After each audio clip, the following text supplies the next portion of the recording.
जय हिंद मेरे प्यारे दोस्तों।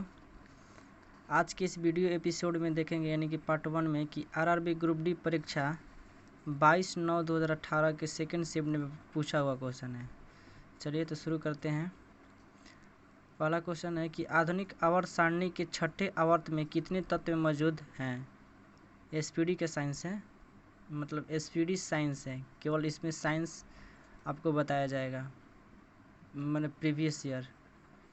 पहला क्वेश्चन है कि आधुनिक आवर्त सारणी के छठे आवर्त में कितने तत्व मौजूद हैं। कितने तत्व मौजूद होते हैं? 32।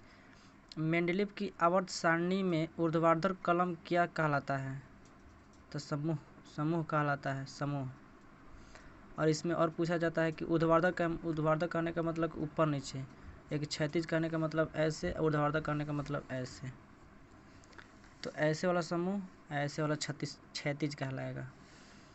तीसरा क्वेश्चन कि एक संपीड़ित स्प्रिंग में कौन सी ऊर्जा होती है। उसमें मान लीजिए एक सीधा साधा स्प्रिंग रखा है तो उसमें कौन सा ऊर्जा होगा? तो स्थितिज ऊर्जा। एक वस्तु को उत्तल दर्पण के सामने अनंत और दर्पण की ध्रुव के बीच रखने पर प्रतिबिंब की स्थिति होगी आभासी और छोटा। किसके अनुसार तत्वों के गुणधर्म उनके परमाणु भारों के आवर्त फलन होते हैं? ये हो जाएगा आपका मेंडलीव के आवर्त नियम। इसी में पूछ देगा कि किसके अनुसार तत्वों के गुणधर्म उनके परमाणु संख्या के आवर्त फलन होते हैं। तो संख्या परमाणु भार हो जाएगा मेंडलीव, और संख्या के आधार पर पूछेगा आवर्त फलन, तो वो हो जाएगा उसका आपका मोसले हो जाएगा। ठीक।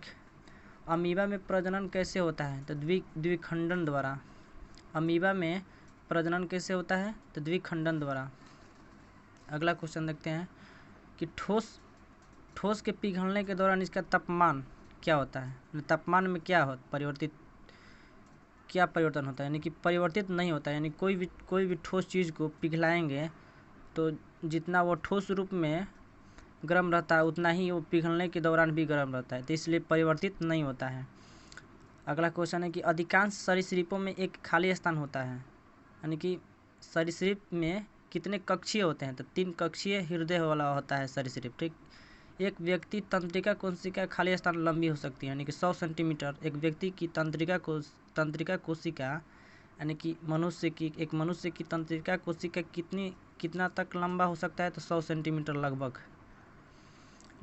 लिटमस विलयन खाली स्थान से निष्कासित किया जाता है, यानी कि खाली स्थान से प्राप्त किया जाता है, तो लाइकेन से प्राप्त किया जाता है। गति का द्वितीय नियम दर्शाता है, क्या दर्शाता है? गति का द्वितीय नियम क्या दर्शाता है? तो वस्तु की गति परिवर्तन की दर लागू शुद्ध बल के साथ बदल जाएगी।